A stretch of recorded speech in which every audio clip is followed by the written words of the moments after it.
Last week हमने 5 stocks discuss किए थे, जो कि सही वैल्यूएशन पे अवेलेबल हैं। इस वीक हम अनदर 5 स्टॉक्स का एक लेके आए हैं लिस्ट, जहाँ पे आपको ये मिलेगा कि हाँ, कौन-कौन से स्टॉक्स अभी हमें सही वैल्यूएशन पे मिल रहे हैं। इनफैक्ट मैं उनके पीछे लॉजिकल रीज़निंग और रैशनल भी समझाना चाहूँगा कि क्या रीज़न है कि इन स्टॉक्स को हम देख सकते हैं। चलिए डिस्कशन को स्टार्ट करते हैं। चलिए first stock state bank of India. अब काफ़ी लोग बोलेंगे सर पीएसयू बैंक्स तो खत्म हो चुके हैं, ये वो बहुत कुछ लोग बोलेंगे। बट 2-3 रैशनल आपको समझाना चाहूँगा। देखिए ये इस स्टॉक का आपका 1 डे कैंडल है एंड बड़ा टाइम फ्रेम का चार्ट है, ठीक है? ये इसने ब्रेकआउट किया था, बहुत अच्छे रिजल्ट जब आए थे तब का है। ये एक लेवल था, जो लेवल में मार्केट ने बहुत दिन कंसोलिडेट किया था, 400 टू 440 का रेंज। उसके बाद जब भी मार्केट ये ऊपर गया है, नीचे भी आया है ना, तो इसी रेंज पे सपोर्ट ले रहा है, 440 के रेंज में सपोर्ट ले रहा है, फिर ऊपर जा रहा है, नीचे आ रहा है, रेंज में सपोर्ट ले रहा है। वापस अभी 440 के पास इसने सपोर्ट लिया। ये स्टॉक जब 400 टू 440 के रेंज में आ रहा है ना, तो आइडियल एक्युमुलेशन ज़ोन पे आ रहा है। अब लोग काफ़ी लोग बोलेंगे सर कि आइडियल एक्युमुलेशन ज़ोन ये आ रहा है, वो हम कैसे समझें? तो देखिए मैं इसके लिए ना पहले आप इसका क्वार्टरली रिज़ल्ट दिखाता हूँ। देखिए क्वार्टरली रिज़ल्ट इनके आपके क्या दिखेंगे कि इनका इंटरेस्ट अर्न्ड जो दिख रहा है, बैंकिंग में हमें पहले इंटरेस्ट अर्न्ड देखना पड़ता है, ठीक है? तो इंटरेस्ट अर्न्ड जो इनका है, ये अच्छा खासा इनका कंसिस्टेंट बेसिस पे स्टेबल रह रहा है, ग्रो कर रहा है, धीरे-धीरे स्टेबल भी रह रहा है। फिर उसके बाद अगर हम इनके पैट की तरफ आएँगे, तो प्रॉफिटेबिलिटी भी इनकी धीरे-धीरे ग्रो कर रही है। अभी लास्ट कुछ दिनों में क्या हुआ है? लास्ट कुछ दिनों में ये हुआ है कि इंटरेस्ट रेट हाइक हुए हैं। इनका maximum portfolio corporate lending and हो हाउसिंग लोन्स वगैरह का है।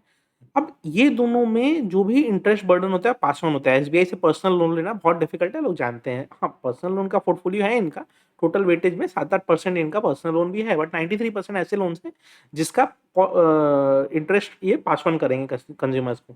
तो ये जो आपको दिख रहा है ना, ये मार्च क्वार्टर रिजल्ट, जब जून और सितंबर क्वार्टर के रिजल्ट्स आएँगे ना, तो ये प्रॉफिटेबिलिटी और बढ़ के आएगी, क्योंकि इनका इंटरेस्ट इनकम और बढ़ के आएगा। अर्न जो किए हैं इन लोगों ने, वो और बढ़ के आएगा। और एफडी के इंटरेस्ट इन्होंने बहुत ज़्यादा नहीं बढ़ाए हैं, 25 बेसिस पॉइंट भी शायद बढ़ाए हैं कि नहीं बढ़ाए हैं, पता नहीं। तो आप समझिए कि 1% ये अपना 0.8% ये बेनिफिट करने वाले हैं अपने इंटरेस्ट अर्न में, एंड एक्सपेंडिचर में ये 0.25% ही खाली देने वाले हैं। तो 0.65% का नेट बेनिफिट इनके उसमें आ रहा है। तो ये एक एडवांटेज, इसके कारण क्या होगा, आगे के रिजल्ट्स इसके बहुत अच्छे आने वाले हैं। अभी ये स्टॉक सही लेवल पे मिल रहा है। अगर आप देखोगे ना, तो ईपीएस अगर लास्ट 4 क्वार्टर का अगर आप जोड़ दोगे, तो ये रफली आता है 40 के आसपास। तो मतलब ये कंपनी कितने के ईपीएस पे अवेलेबल है? ऑलमोस्ट 10 के ईपीएस पी पे अवेलेबल है, यानी कि वहां भी वर्थ बाइंग दिखता है। तो 440 टू 420 का रेंज इस स्टॉक के लिए आइडियल एक्युमुलेशन जोन है। थोड़ा और नीचे डिप भी दे सकता है ये कोई कारण से, बट वो डिप भी इसके लिए एक्युमुलेशन रेंज ही रहेगा। तो ये एक स्टॉक हो गया, अच्छा लेवल दिख रहा है अभी करंटली। अब आते हैं वेदांता। देखिए वेदांता काफ़ी गिर रहा है, गिर रहा है, गिर रहा है, गिर रहा है, ठीक है? बट ये स्टॉक ना, आप नोटिस करोगे तो 100, 150, 200 के लेवल से भी शूट करते-करते 450 तक गया। वहाँ से ये ऑलमोस्ट हाफ हो चुका है, ठीक है? अब इसका जो नेक्स्ट सपोर्ट रेंज बन रहा है ना, वो यही रेंज बन रहा है, 200 टू 220 का रेंज, ठीक है? अब ये स्टॉक के बारे में मैं बात क्यों कर रहा हूँ? पहला चीज़, मेटल्स का सबसे बड़ा प्ले में ये आता है, एंड मेटल्स में बहुत करेक्शन आया, इसलिए ये भी बहुत करेक्ट हो गया, एंड इसके सारे मेटल्स के दाम गिरे हैं। मार्केट फॉरवर्ड लुकिंग होता है, जब मेटल्स के प्राइसेस वगैरह इतने ज़्यादा गिर गए हैं, उसके पहले ही मार्केट ने इसको रिजेक्ट करके बहुत ज़्यादा गिरा दिया। टूटिकोरिन प्लांट वगैरह का भी इशू था, बट ठीक है, मतलब वो मैनेजेबल है, ऐसा कुछ नहीं है कि जिसके कारण मतलब बंद ही हो जाना ये कंपनी, राइट? मैं इसको क्यों बता रहा हूँ? मैं इसको बता रहा हूँ दूसरे एक रीज़न से।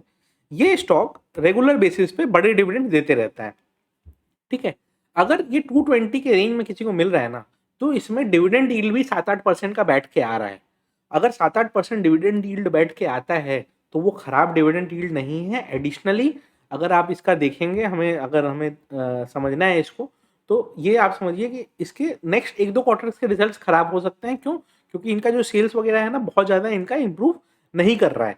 लेकिन क्यों? क्योंकि मेटल्स के प्राइसेस गिरे हैं, तो उसके कारण क्या होगा, इनका सेल्स बहुत ज़्यादा इम्प्रूव नहीं करेगा। लेकिन उसके उसके बाद जब लेकिन डिविडेंड ये देते रहेंगे, क्योंकि इनके प्रमोटर के पास अच्छी खासी होल्डिंग है, राइट? तो वो क्या होता है, उसके कारण क्या होगा कि आपका ये बहुत ज़्यादा अच्छा एक प्रोस्पेक्ट दिखाई देगा हम इस लेवल पे। और अभी के डेट पे इसका डिविडेंड यील्ड 20 का दिखा रहा है, क्योंकि लास्ट ईयर ये लोग ऑलमोस्ट 40 रुपीज़ का डिविडेंड दे दिए थे, राइट? तो उसके कारण डिविडेंड यील्ड 20 दिख रहा है, बट वो अपने को उसमें नहीं जाना है।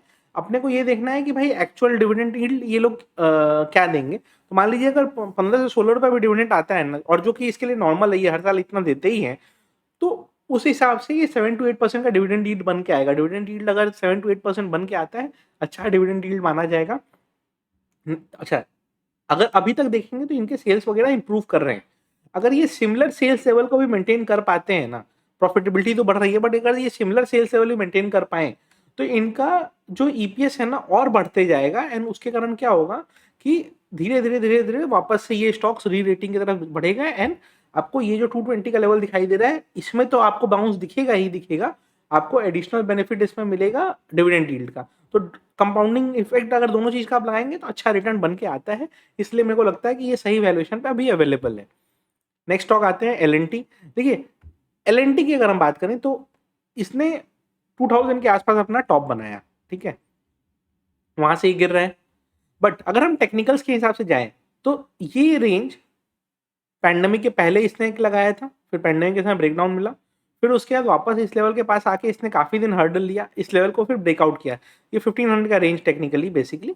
तो आप देखो 1400 टू 1500 के रेंज में इसने पहले भी एक बार रेजिस्टेंस लिया था, फिर रेजिस्टेंस लिया एंड फिर ब्रेकआउट दिया था इसने फाइनली, राइट। अभी क्या होके रखा है, इकोनॉमी वगैरह की बात चल रही है कि इकोनॉमी स्लो डाउन होगा, ये वो होगा, इसीलिए क्या प्राइस करेक्ट हो गया, क्योंकि इकोनॉमी अगर स्लो हो रहे हैं तो एल&टी को बड़े कंस्ट्रक्शन प्रोजेक्ट्स, बड़े बड़े प्रोजेक्ट्स इसको नहीं मिलेंगे। इसके कारण क्या स्टॉक बीटेड डाउन हुआ है।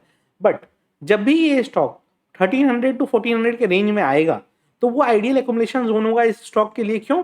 क्योंकि ये रेंज में ये स्टॉक आपको सही वैल्यू पे मिलेगा एंड वहां से फिर जब ये रिवर्स करना चालू करेगा, क्योंकि इकोनॉमिक सिनारियो 6 महीने खराब रहेंगे, 7 महीने खराब रहेंगे, उसके बाद सब चीजें इंप्रूव ही होती हैं। एंड ये one of the largest players आते हैं कंस्ट्रक्शन में। तो क्या होगा कि जो बड़े लोग हैं या जो बड़े प्लेयर्स हैं उनको क्या होता है, फर्स्ट एडवांटेज मिलता है किसी भी साइकिल के रिवर्सल में। तो इनको सबसे बड़ा रिवर्सल में बेनिफिट मिलेगा अगर ये 1300 टू 1400 के रेंज में मिलते हैं। तो ये आइडियल एकुमुलेशन कैंडिडेट है। इसका मैं आपको एक बार रिजल्ट्स वगैरह दिखा देता हूँ। इनका ऑर्डर बुक बहुत स्ट्रांग है। तो ऐसा कुछ भी नहीं है कि इनका ऑर्डर बुक छोटा हो गया है और वो सब रीजन है, नहीं, ऑर्डर बुक भी इनका अभी भी स्ट्रांग है एंड ऑर्डर्स को ये टाइमली डिलीवर करते रहेंगे।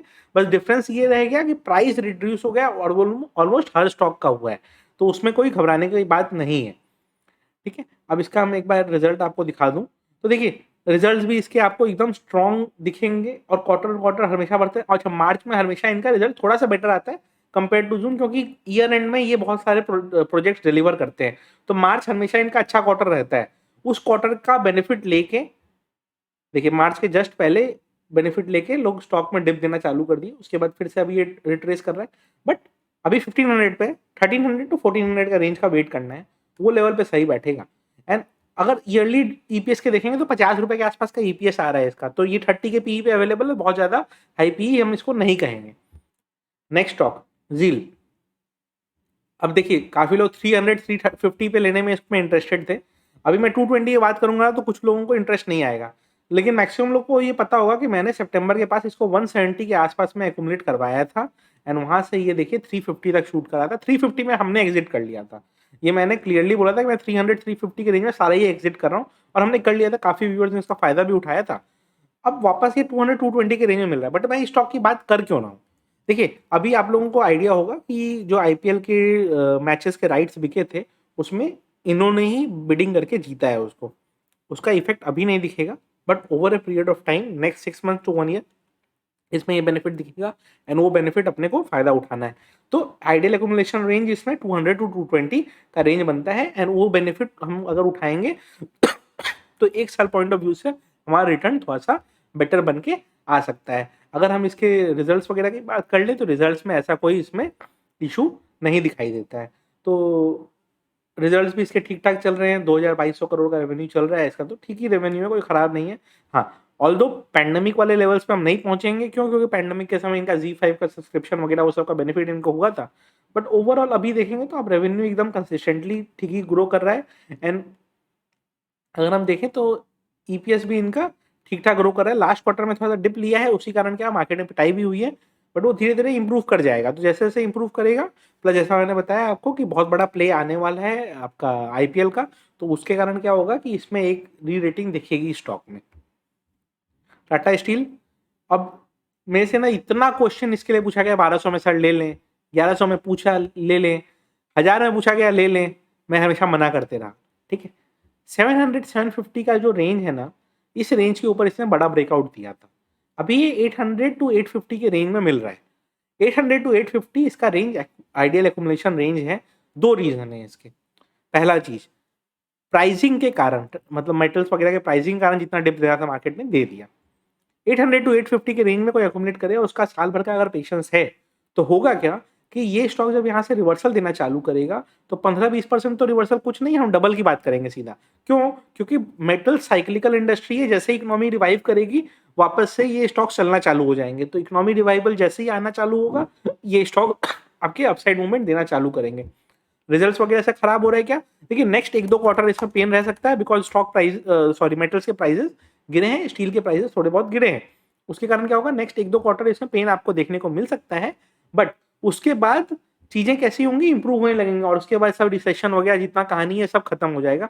प्लस अभी सबसे बड़ा बात तो है यूएस का जो 3 ट्रिलियन का शायद एक्सपेंडिचर है उनका इंफ्रास्ट्रक्चर पे, वो जैसे ही करना चालू करेंगे, दुनिया में सबसे ज्यादा स्टील का डिमांड ही बढ़ने वाला है। जब स्टील का डिमांड बढ़ेगा तो जैसे ये सेल्स हर बार ग्रो कर रहा है, आगे भी चल के ये सेल्स ग्रो करते रहेगा, एंड वो ग्रो अगर करता रहा सेल्स, तो इसका पैट भी बढ़ के आएगा, इसका नेट प्रॉफिट भी बढ़ के आएगा, इसका ईपीएस भी बढ़ के आएगा। एंड 200-250 रुपए का ईपीएस है इसका साल का। आप सोचो कि ये 3 या 4 के पीई पे अवेलेबल वाला स्टॉक है। तो अगर अभी नहीं इसको देखेंगे तो फिर बाद में कभी देखने को नहीं मिलेगा। वीडियो अच्छी लगी हो तो लाइक कर दीजिएगा।